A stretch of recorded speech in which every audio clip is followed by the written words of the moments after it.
Professional wrestling is the one true sport. Other sports have their share of intense, dramatic moments, but nothing can compare with professional wrestling.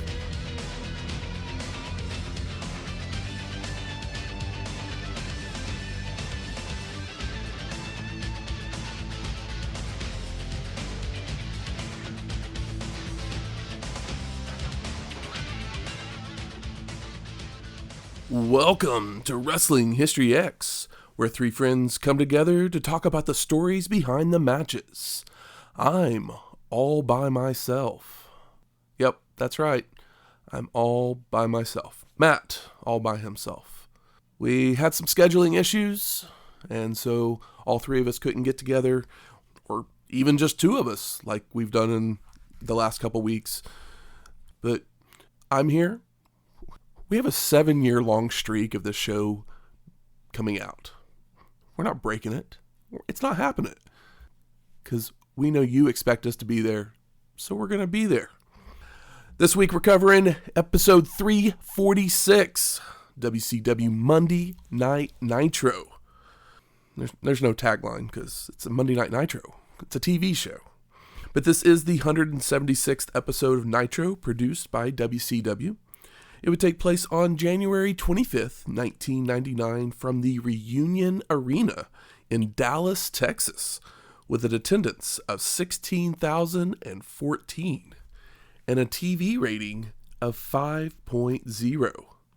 And yes, I do normally tell you the rating of the other show, but spoiler alert, we're going to cover that one next week. So you can just hear it then. But we are in Dallas, Texas. And Shane or I usually bring us some food, and it just so happens to be dinner time, so I'm chowing down on some brisket. I mean, you go to Texas, you gotta get brisket. You gotta get barbecue. That's right. It's the best thing around. Here in Oklahoma, we got pretty good barbecue. Not quite as good as Texas, but I called up my local Vans Barbecue. They're a local place. First store was in Shawnee, Oklahoma, and picked up my usual, some sliced brisket, some sliced turkey, okra and baked beans, and it's delicious. It's always delicious. But I do say, if you're down in the Dallas area, there's a place that I like, probably even a little bit more, and that's called Hard 8. They literally have everything right there on a cooker when you walk in the door, and you get to choose however much of everything that you want. And they have, the sausage, the corn on the cob. They'll fix you a steak if you want it, if that's what you're wanting, instead of Texas barbecue, which I've never understood why you would do that, but you can do that. But anytime you go to Texas, you have to do the barbecue. That's really all there is to say about it. But something that would happen right around the same time as this episode of Nitro, Gene Siskel would host his final episode of Siskel and Ebert a couple of days earlier. And I don't know, I'm old enough to have been able to see, they were the critics of my time, whenever I was growing up. If I wanted to know if a movie was good or bad, I'd tune in to At the Movies on my WGN station, and they were throwing those thumbs up or thumbs down. And actually this weekend, the final 5 films that they covered were At First Sight, Another Day in Paradise, High-Low Country, Playing by Hart, and Theory of Flight. And I saw all these names of these movies, and I went, I don't think I know of any of these movies. Let's see here. Theory of Flight is a Helena Bonham Carter and Kenneth Branagh film about two miserable people finding happiness together. Doesn't sound like the kind of movie that I just want to go to the theater to watch. Playing by Hart. That one actually kind of sounds familiar. Let's see here. It's a quirky comedy, romantic comedy. There's a bunch of people in this one. Angelina Jolie, Dennis Quaid, Tricia Clarkson, Sean Connery, Gillian Anderson. Is this Sean Connery's last film? Because I know he basically quit acting at some point. It's always fun to have these conversations with yourself. I guess it wasn't the last thing he did. I guess League of Extraordinary Gentlemen was still a few years away. So I was wrong. It's not the last thing he did. But yeah, none of these films are any that I would probably give thumbs up to, because none of them look great. And let's see here. He did give them all. He gave them all thumbs up, actually, except for Playing by Hart. Maybe they were good. Maybe I'll have to check those out. But actually, the reason it was his last episode is he would actually pass away the next month. It's kind of sad, yeah. His death, I want to believe it was just like a heart attack of some sort. Oh no, he actually had a brain tumor. Oh. And he underwent surgery in 98, and it was after this showing, he announced he was taking a leave of absence, but he was hoping to be back in the fall. But then he died, a month later. It doesn't actually say what he died from, but I assume it's probably complications from that surgery, which is kind of sad. I mean, all people dying are sad. I never want anyone to die. But yeah, RogerEbert.com is still a thing where all of his past reviews are out there. I'm not sure if there's a Gene Siskel. I know the Film Center at the School of the Art Institute of Chicago has been renamed the Gene Siskel Film Center, that's nice. And I guess in November of this year, the Chicago Cultural Center is scheduling a series of events to mark the 50th anniversary of the Siskel and Ebert show. Because they actually started on basically PBS in Chicago in 1975, so they did it, for almost 25 years before calling it quits. So, yeah. But some of the movies, let's see here. I saw this earlier. Some of the movies that he gave thumbs down to, which those are sometimes the more fun ones to kind of look at. Oh, his last review published in the paper, because Roger Ebert and Gene Siskel were still freelancers for their newspapers there in Chicago. His last published one was for She's All That, which he gave a favorable review. How can you not give She's All That a favorable review? It's a great movie. Some movies that he gave negative reviews to. Yeah, here it is. Poltergeist, Scarface, Terminator, Aliens, Predator, Indiana Jones and the Last Crusade. See here, a couple big best pictures that he gave thumbs down to: Silence of the Lambs and Unforgiven. So, not all those classic films are meant for everybody, I guess. I know some of his favorite movies of all time were My Dinner with Andre, Fargo, and him and Ebert were huge supporters of the documentary Hoop Dreams, which is a fantastic documentary, if not just a great film altogether, and you should watch it.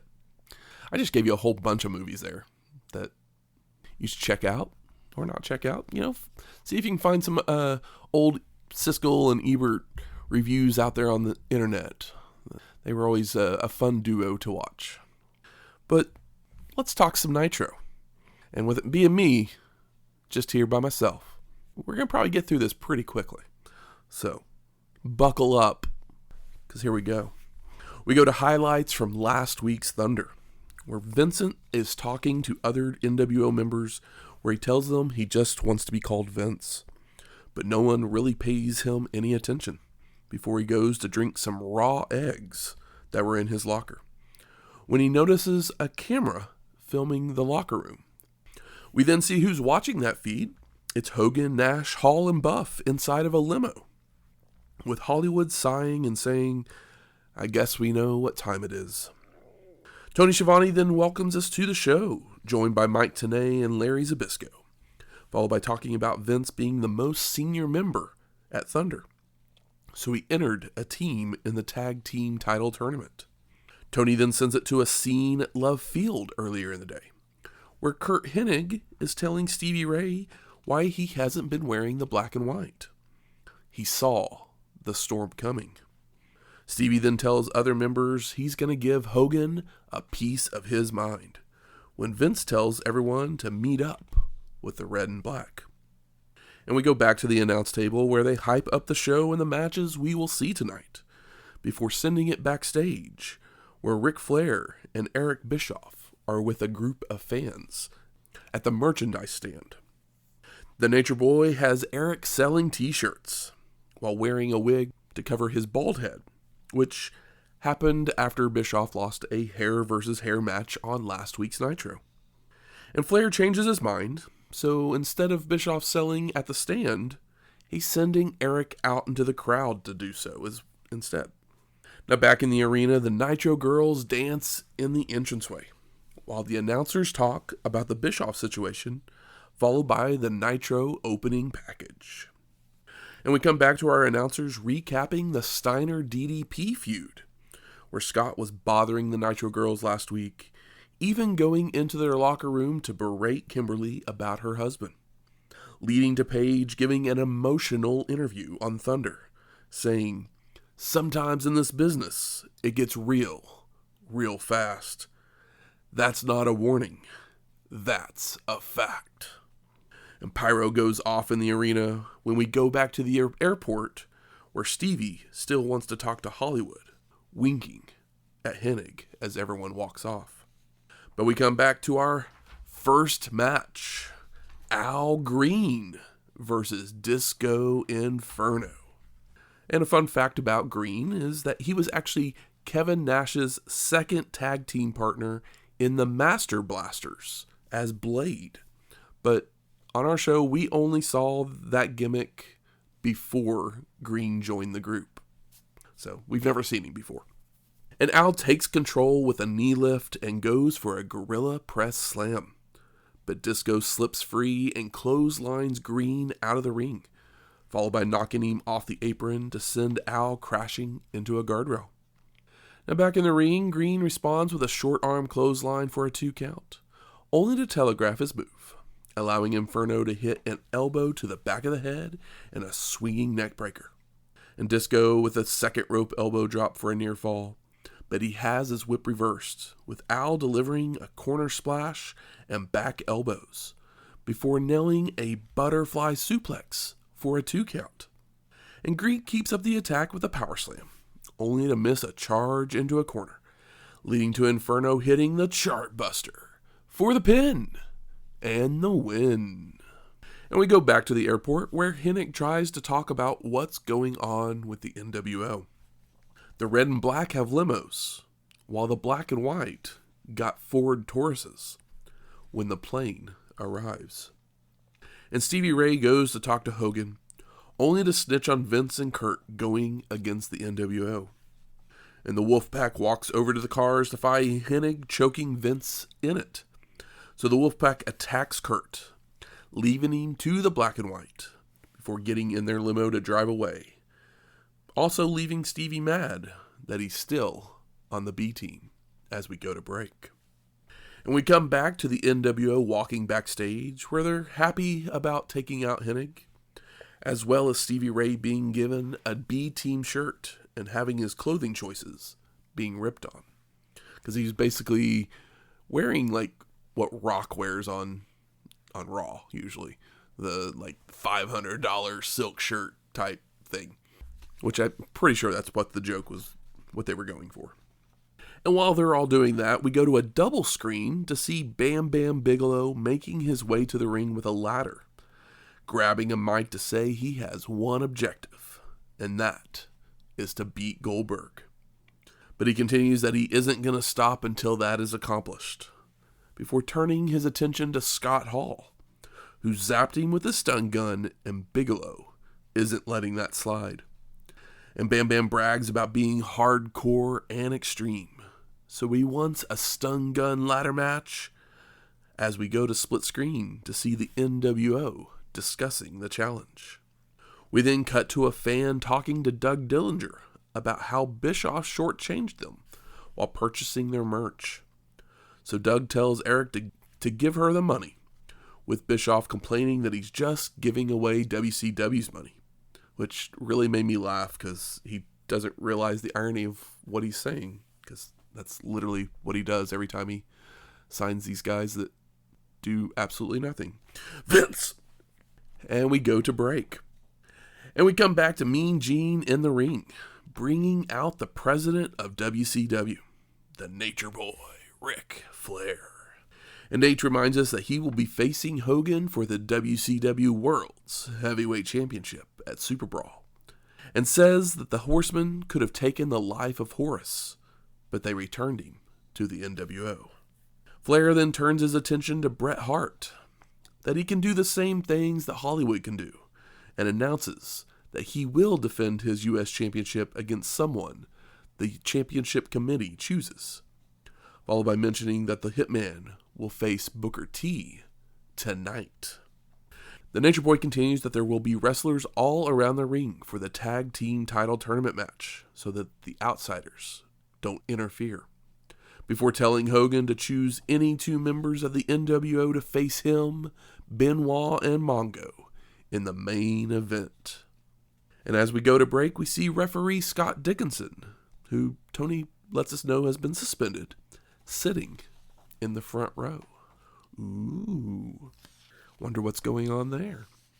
And we come back to footage of Scott Hall zapping Goldberg and Bam Bam Bigelow at Sold Out.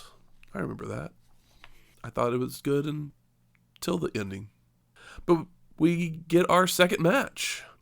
Scott Hall with Disco Inferno versus Bam Bam Bigelow in a stun gun ladder match.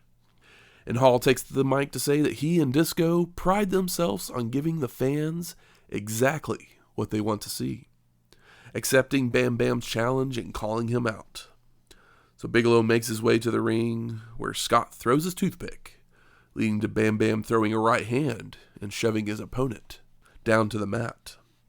And Hall responds with strikes and a second rope bulldog, only for Bigelow to recover to take down Scott, going to run the ropes when Inferno trips him up from the floor. The ref ejects Disco, with Bam Bam walking him to the back, allowing Hall to attack from behind in the aisleway, sending Bigelow into the ladder that was set up and dropping the weapon onto his opponent. And Bam Bam returns the favor, followed by placing it against the apron, where he goes to whip Hall into it, only for it to be reversed, to send Bigelow face first into it again. And Scott uses the ladder to jab at Bam Bam inside the ring, but Bigelow shoves Hall down, slamming the weapon onto his opponent and causing Scott to roll to the apron.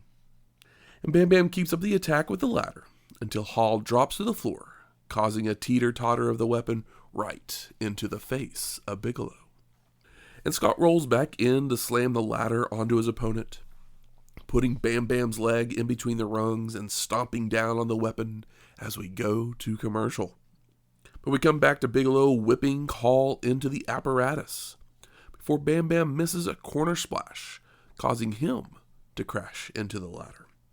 And Scott slams Bigelow down, followed by a second rope ladder splash, setting it up to climb with Bam Bam right underneath, leading to Bigelow just tipping it over to send Hall down to the mat. And Bam Bam slams his opponent down, climbing the ladder, only to leap off with a diving headbutt, leaving both men down on the mat. And Scott's up first, hitting a leg drop to the pebbles, followed by going up the apparatus again, kicking Bigelow away before leaping off with an elbow drop onto his opponent.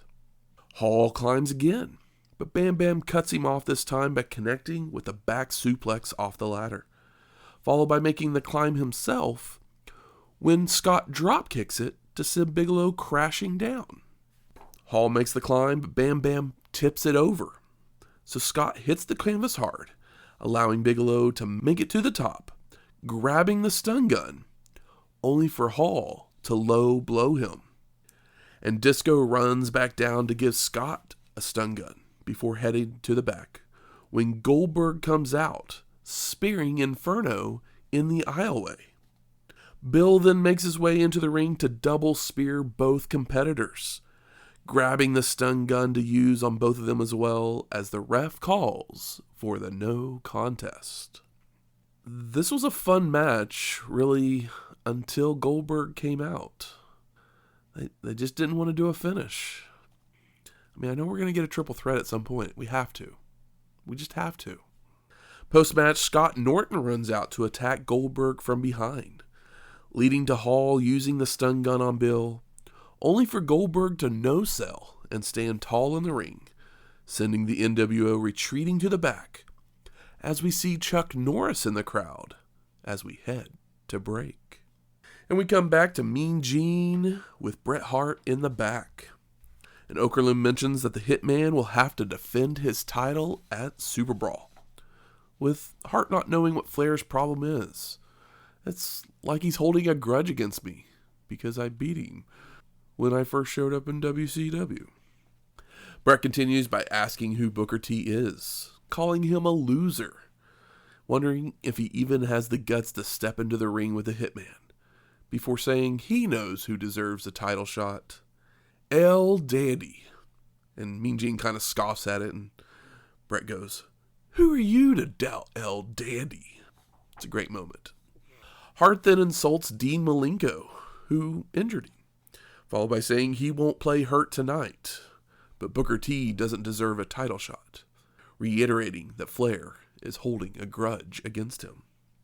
We then go to our third match, Faces of Fear of Meng and the Barbarian, with Jimmy Hart, versus Dave Taylor and Fit Finlay in a first-round Lumberjack match of the WCW World Tag Team Tournament. And the Lumberjacks, these are some of the guys I saw: Van Hammer, Rey Mysterio Jr., Kenny Chaos, Hugh Morris, Jerry Flynn, Al Greene, Damian 666, some other luchadors, La Parka, Chavo Guerrero Jr., Super Callow, Norman Smiley, Silver King, Bobby Duncombe Jr., some karate guy, which I might have been Sonny Ono, but I don't think it was. We're then shown footage from last week's Nitro where the NWO beat down the tag teams that were having a matchup. So Tony says because of that, the tournament was restarted and it is now double elimination. But it's also the reason they're doing the Lumberjacks, because they don't want... So the Lumberjacks really aren't trying to keep people in the ring. They're trying to keep the NWO from reaching the ring. It works. We haven't seen Meng since Halloween Havoc 98, episode 327. Barbarian since Road Wild 98, episode 316. And Dave Taylor since World War III 97, episode 282. We've missed you, Mr. Taylor. And the match gets going with Barbie working over Fit in a corner until Finlay delivers an eye poke, an uppercut, strikes, and an elbow drop for a 2 count, when the Barbarian atomic drops his opponent and yanks him off the ropes. Meng is tagged in to nail open hand strikes and chokes, followed by a standing drop kick for a near fall. And the Tongan then telegraphs his move, allowing Fit to kick him away, bringing in Dave for a double clothesline, before Taylor also connects with the head scissors takedown. Dave and Meng trade uppercuts and chops, with the Tongan getting the upper hand, bringing in the Barbarian for more chops and chokes in a corner, followed by a sleeper that brings Finlay in to break it up. And the Faces of Fear double headbutt Taylor before Meng whips his opponent to the ropes, only for Dave to respond with a sunset flip, but the Tongan stays up and punches down. And Dave makes it to his corner, bringing Fit back in to snapmare and splash onto Meng for a 2 count. But he then goes for punches to the head, which never works against these guys, leading to Barbie returning to chop Finlay so hard that he falls out to the floor. And Hugh Morris is nice enough to roll Fit in for the Barbarian and Finlay to trade chops, until Fit surprises his opponent with an eye poke and a rolling fireman's carry slam. Taylor is tagged in to deliver more uppercuts to Barbie when the ref becomes distracted by Fit jumping in the ring, allowing Meng to attack from behind. The Faces of Fear slam Dave down and climb the opposite turnbuckles, for a double flying headbutt that gets a near fall.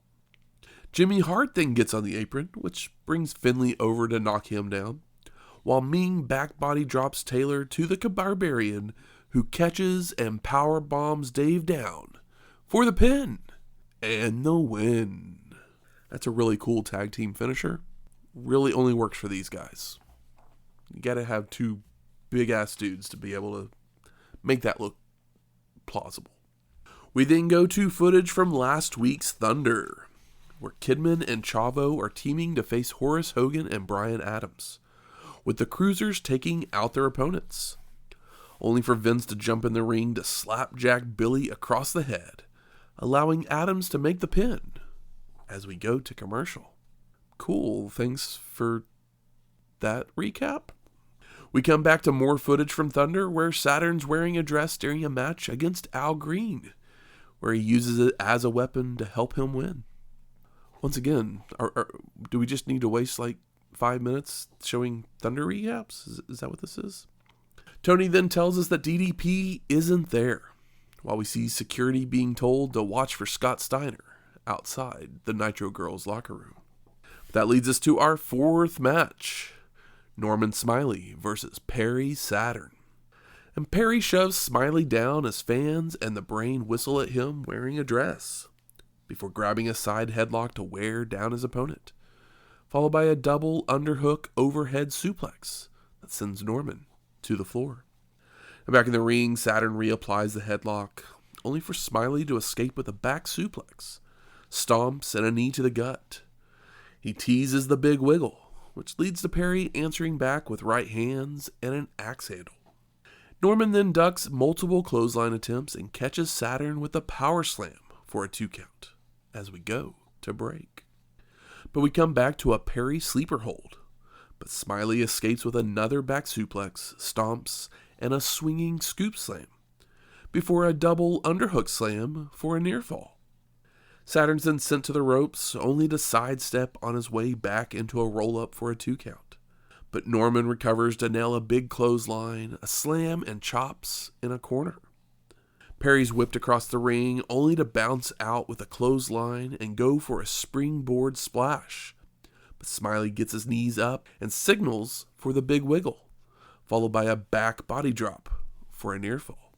And Norman keeps up the attack with a vertical suplex for a 2 count, forearm shots, and the big wiggle, which doesn't please Saturn, turning to deliver a super kick, strikes, and a big roundhouse kick to the side of the head.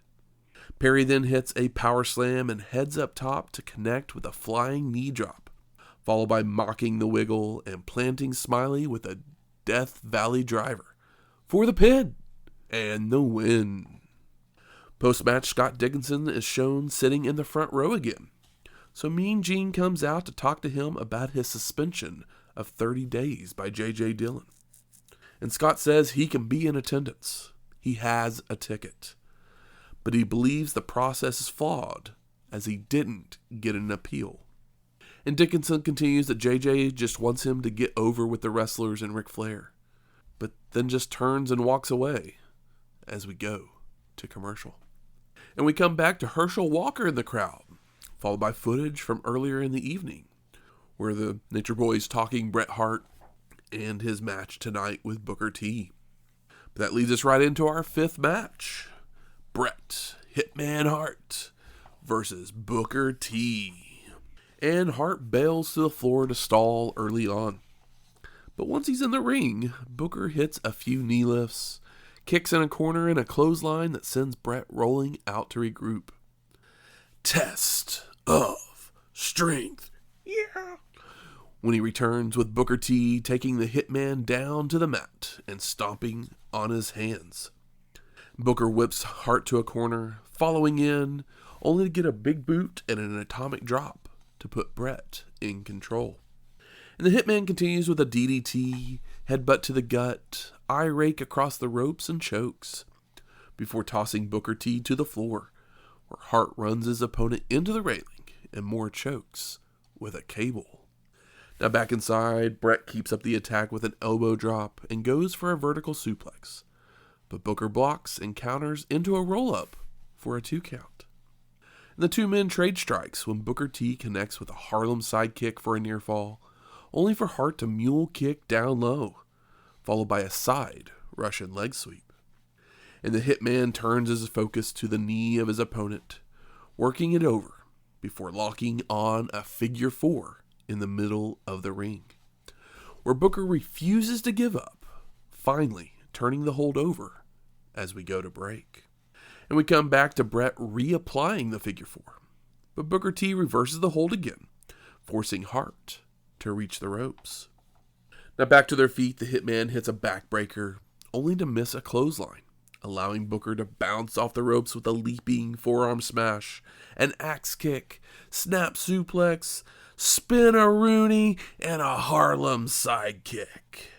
Booker T continues with a side suplex and heads up top, going to deliver the Harlem hangover, but Bret moves in time, rolling out to the floor to grab his title. Hart then leaps off the second rope to smash with the belt, only for Booker to get a boot up to the chin, followed by a super kick that sends the Hitman to the floor.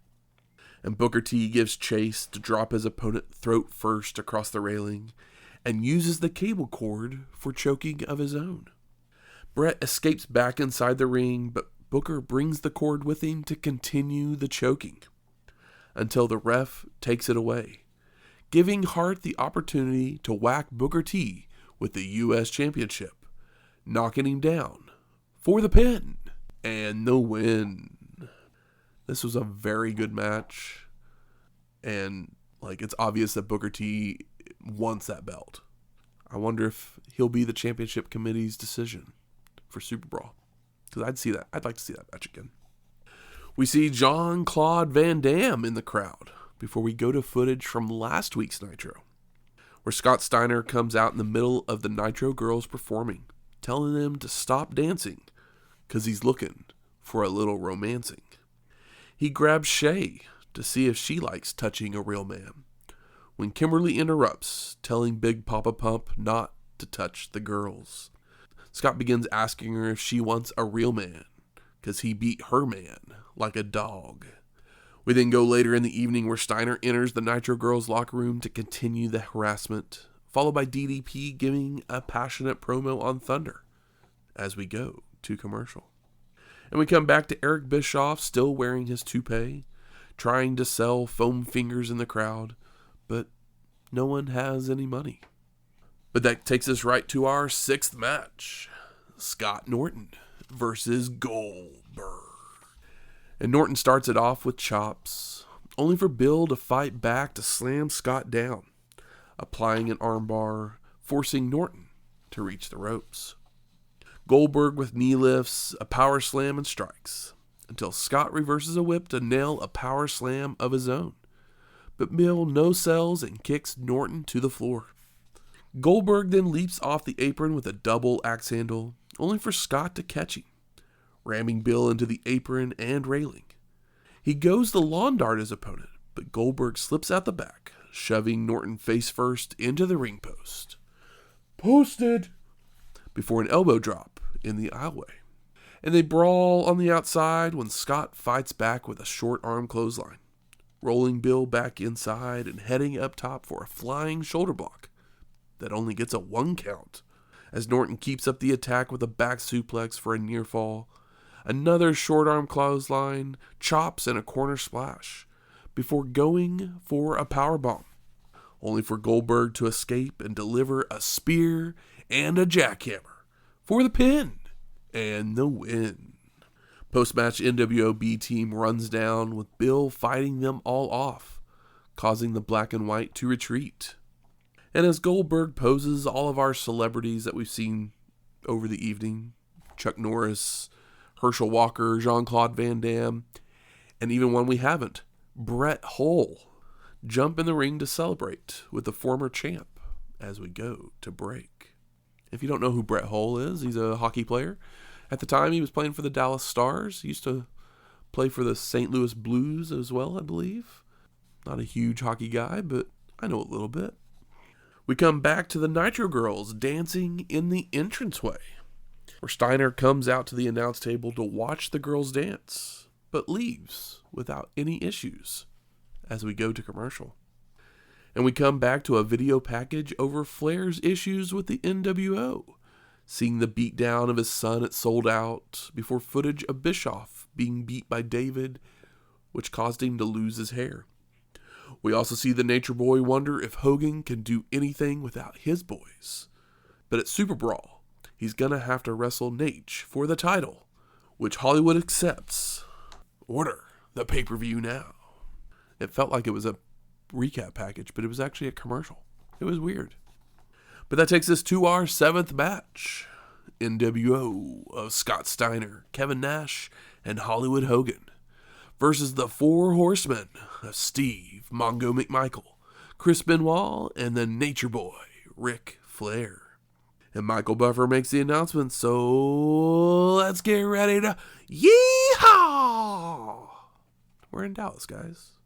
And Nash takes the mic to hype up the crowd, followed by Steiner telling DDP that his wife was flirting with him, so she better be ready to please him if she's gonna tease him.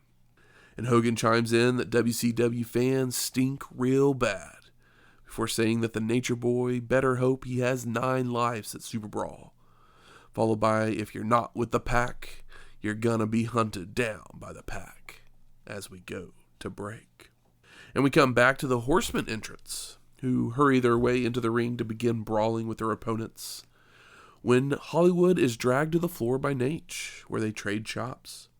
And Flair and Hogan make their way back in, only for Big Sexy to join them, beating down the Nature Boy in a corner, when the Crippler joins the fray, until Big Papa Pump rams Benoit into a corner and dumps him out to the floor, followed by dumping Nate out as well, for the Wolfpack to stand tall. And this settles everything down into an actual contest, with Steiner nailing a shoulder block, a gorilla press slam, and strikes in a corner to the Crippler, until Benoit gets a boot up to slow the momentum. The Crippler continues with a clothesline and a dropkick that sends Big Papa Pump to the floor, leading to Nash getting tagged in to work over Benoit with knees and elbows. And Big Sexy goes for Snake Eyes, but the Crippler slips out the back and shoves Nash into the corner, chopping and stomping away before tagging in Mongo to deliver a power slam and an elbow drop for a 2 count. Benoit flies in with a headbutt that gets a near fall as Hollywood has to make a save, followed by a reversed whip that sends the Crippler to the ropes, where Steiner hits him from the apron, causing Benoit to bounce out into a big boot from Nash. Hogan tags in for strikes and a clothesline before Big Papa Pump returns with a side belly-to-belly suplex and a scoop slam for a 2 count, bringing Big Sexy back for an elbow drop and a side slam that gets a near fall. Hollywood tags in to hit a back suplex for a 2 count as we head to commercial, coming back to see Benoit firing up to hammer away on Hogan, until Steiner whacks the Crippler from the apron again. Hollywood nails a running clothesline, bringing Big Papa Pump in for an arrogant pin attempt, followed by Nash scoop slamming Benoit and punching Flair on the apron, which causes him to jump in, only for Big Sexy to hammer away on Nate, until the Nature Boy goes low as it all breaks down into a Pier 6. Now Steiner rams the Crippler into a corner as order is restored, locking him in a tree of woe. Whoa! Where Nash yanks on his neck and Hogan stomps away. Hollywood begins using his weight belt to whip Benoit, making a cover for a 2 count before hitting a vertical suplex for a near fall. And Big Sexy's brought back to choke the Crippler, but he misses a big boot in the corner, with Benoit making the crawl, only for Steiner to cut him off, placing his opponent in a bear hug, leading to an overhead belly-to-belly suplex. And Hogan jumps in to make the cover for the pin, and no, the Crippler kicks out, leaving Hollywood shocked.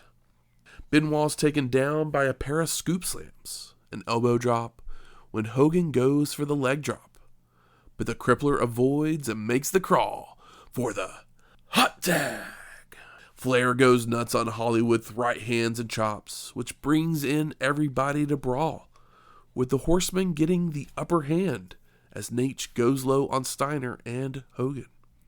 Mongo knocks Nash out of the ring and gives chase, as the Nature Boy locks on a figure four to Hollywood in the middle of the ring. All of a sudden, Eric Bischoff is at ringside. He's selling foam fingers. He's trying to sell to the front row, when he hands one to Big Sexy that seemingly has a 2x4 inside it. So Nash jumps in the ring and smashes it across the back of Flair for the disqualification. Post-match, Bischoff gets in the ring with clippers to shave Nage's head, when the locker room would empty as wrestlers run down to save the president of WCW, with everyone fighting the NWO off, and the Wolfpack bail and make their way up the aisleway, when Goldberg would appear at the top of the ramp and begin brawling with them as well, taking out several members as Tony says his goodbyes and we fade to black. So I asked myself, what are my overall thoughts? Guys, I'm not gonna lie, I really like this episode. Like, I literally was like, this is how you do an episode of TV. Shoot, this is how you just do a show altogether, WCW. The wrestling was great. The storylines were great. And there was just good pacing throughout all of it. It was almost like they realized that, like, obviously there was a bunch of DQs. I get it. It's what you do on TV. You have the blow off on the pay-per-view. So I didn't have a problem with that. But they actually gave all these matches like time, which was just interesting, because you just don't see that in 90s TV wrestling, giving all of them lots of time. Like, literally, I believe the main event was like the last 30 minutes of the show. Don't quote me on that, but if I remember correctly, it was quite a while. They gave it quite a bit of time. Like that Bret Hart Booker T match was like just the intent. It felt like a pay-per-view quality match. It was that good. And then I like the finish of it because Booker T didn't lose anything from it, basically. Good. Where's the smart marks at? All right, fuck you. But I think it's time I spark it up. And best moments of the show, literally, is the Booker T intensity. It was probably, I mean, I'm gonna let you know, it was my favorite part of this entire show. Was that match? I absolutely loved it. But like, Bam Bam calling out Scott Hall. Who calls out the NWO? That's great. Let's do that more. Speaking of that, the wrestlers coming down to save Flair at the end. Where has this been? Why didn't we have this the first time we did the NWO storyline? We're now on like NWO 7.0 storyline, and just like, come on. Yes, let's do this. I loved it. I loved all the guys coming down. The tag match was a fun tag match. Like, you know, neither one of these teams are ever, they're never making the finals of this tournament. But it's a good opening matchup. And the Lumberjacks, you know, I feel like they probably should have done something to justify the Lumberjacks being there. Like the NWO maybe like coming out and kind of like, should we do this? Should we not? And the Lumberjacks like go down the aisleway to like ward them off, you know, that kind of thing. But the action in the ring was good. Smiley and Perry Saturn, those are two guys that we just like, and they were great. Shoot, Scott Norton Goldberg. Maybe Goldberg and Norton are like best buds or something like that, but like I never expected Norton to get that much offense. I'm glad he did, because I mean, as we've seen him wrestle in Japan, he's a good wrestler. He's limited in what he can do, but he's decent. And I thought this match put some shine on both him and Goldberg in what they were doing. I'm also glad that they didn't have the celebrities come jump in the ring and help them beat down the Black and White, because I hate when that happens. Like, because they're just there for the night. They're not part of a storyline. Some of the things that I'm most disappointed by on this show, the opening package with the whole Vincent and NWO, like, I understand that they're basically telling you would have understood this if you were watching Thunder, but who has time for Thunder? Because I sure don't. Neither do you. So a lot of it, I was kind of like, what exactly is happening here? But once I kind of figured out what was going on, it made sense. And it at least gave the B team something to do. I'll give them that much.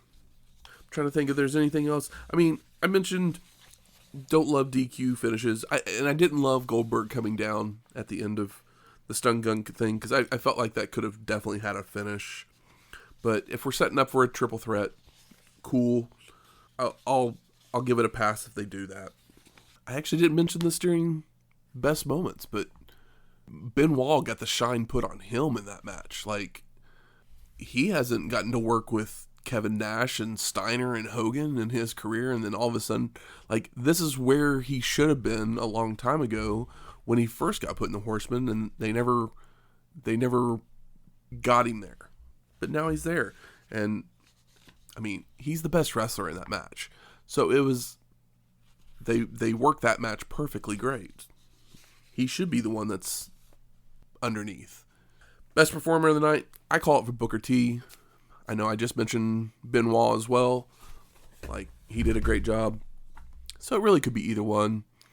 But I think Booker T, with the slightly more intensity in his match, just pushed him over the top for me. Most surprising, you know what? Dave Taylor coming back. Didn't see that one coming. I mean, I knew I just never thought we would see him again. That's basically the only surprise it really was. Or should the surprise really be that I really like an episode of Nitro? Maybe that's actually the better surprise. That's probably actually the better surprise. Let's go with that one.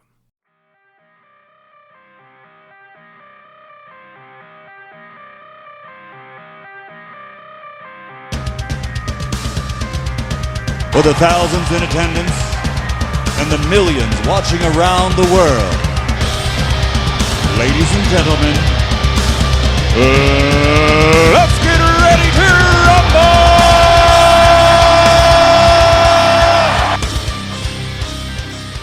Turn the lights down, turn the projector on, 'cause I'm ready to rumble. This week we're talking Man on the Flying Trapeze.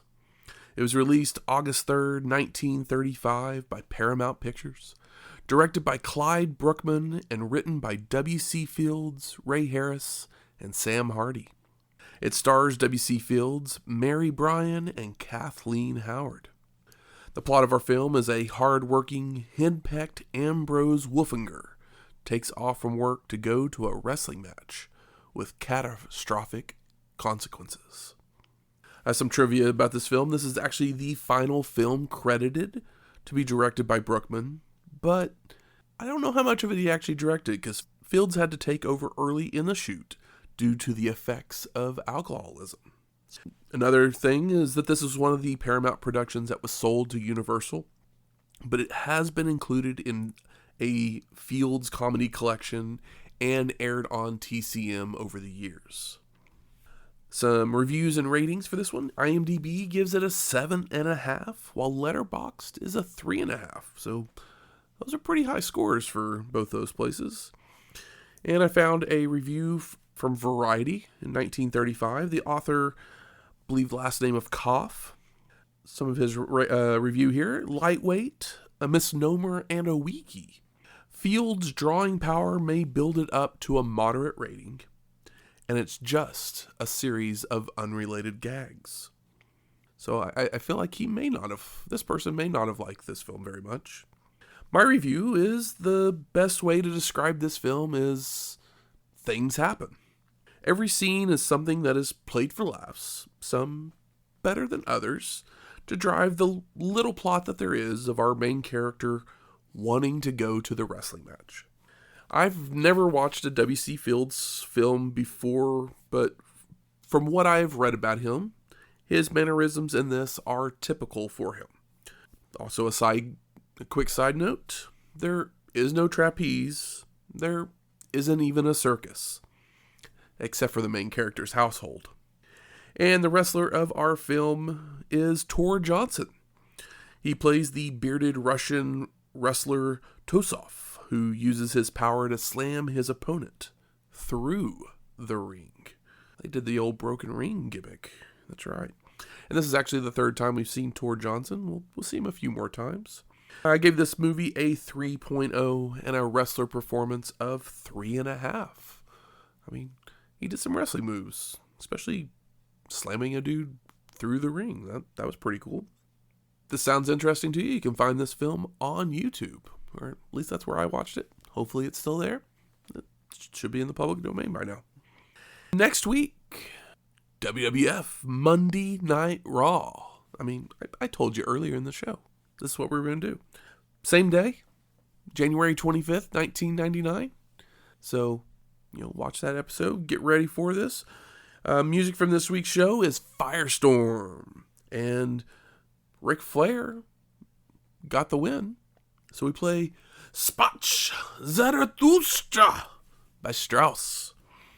And if you like this episode, or any of our other ones, and if you like this episode more than the other ones, don't tell Mike and Shane. Don't, just be nice. Don't tell them that. But you can put any of those ratings and reviews on iTunes, Spotify, YouTube, or wherever you find your podcasts at. Michael would usually tell you 5 stars or no stars, so that's what I'll say this week. And if you have any questions, comments, concerns, or some recipes, next week we're going to Phoenix, and hopefully the boys will be back. But you can email any of those things to wrestlinghistoryx@gmail.com, or find us on X at WrestlingHistoX. That's Wrestling HISTOX. We'll talk to you next week. Laters!